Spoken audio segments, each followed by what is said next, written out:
Morning, having a cup of coffee. Always a good way to get the day started. Really gets those neurons firing, huh? Well, it's kind of a psychostimulant like cocaine, so it probably would get your brain fired up, I guess. But hey, maybe that's another talk for another day. So, talking about being mindful of our minds before, and there's another way to go about that as well. Some more factors. We're talking about perception, but how about cognition? So cognition is like how you develop an understanding of things, of the world, of the environment around you, and that is filtered through your memory, what you're learning, your development, but also other things as well, like our brains sort of learn over the course of our lives to focus on certain things and to place greater significance on certain things, and even our moods and emotions can change that as well. So if you think about things that stand out, it's called salience. So what is salient to you? So the term salient just means, it just stands out from the stuff around it. So it could be like, a beautiful flower in a bush, that's salient. But also it could be like just someone's mood or their presence when you're with them. So maybe it's they're really happy, and that's particularly salient to you because everyone else seems to be not as happy as this person. Maybe they're really angry. That's very salient because everyone else seems to be calm. And those things stick out, and then they get attributed to maybe that environment or that group of people or friends or, the shop that you're in. Like whatever it is that those people are there, and dependent upon what your brain is finding particularly salient and what it wants to attribute it to, based upon your development and learning.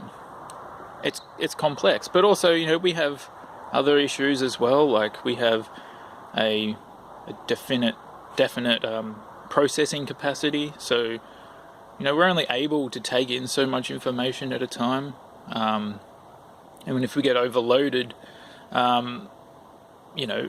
we just forget, or we just don't pick it up. So we have perceptual load where we're only capable of taking in so much information at a time. Like our brain is not this immeasurably, infinitely powerful tool that can just soak up everything around it and pay great attention to every minute part of the environment. It literally focuses on the stuff that you think are important. That's that thing I was talking about last time was it streamlines things. So your brain knows what you like, it has learnt what you like, and so it's like, well, I'll give you more of what you like. But why is that important? Why is salience important? Because, as I said, through our developmental life, if we develop maladaptive or negative methods of cognition, then that's going to influence what we perceive in the environment now, and also our cognition of the environment as well.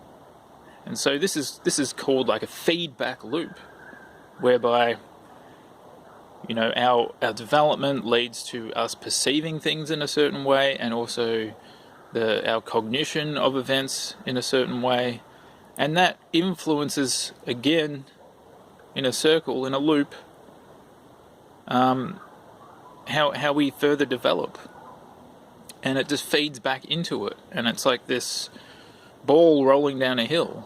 And so in order to maybe shift away from that and reverse the loop, or just stop the loop from occurring, it takes a lot of effort to understand one's own ways of thinking and perceiving things. And so that's why it's important to understand that, yes, you may meet someone and, first impressions last, that old saying, but not necessarily. I mean, you don't know, that person may have just had a bad day and they're angry, or maybe they just drank a lot of coffee and they're like super happy. You don't know who they are necessarily all the time.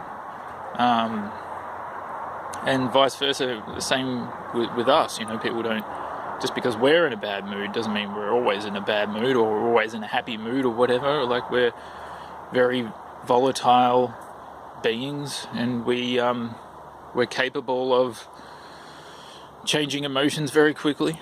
This is the way it is. It's the way we're designed. But we should be mindful of the fact that, we do place a significance on certain things, and if we are mindful of that, we can then start to understand our environment and interactions with others better, and try and be more holistic in our approach of understanding as well. So we'll be less just force of habit and more paying attention to the environment around us, and taking more time to consider things, being more compassionate, being more empathetic. And even when someone's like super angry and you don't want to be around them, fine, move away, but like, consider their situation, and that will help your understanding, my understanding, everyone's understanding of people in general. So I'm gonna finish my coffee. Good morning, tapa marinante.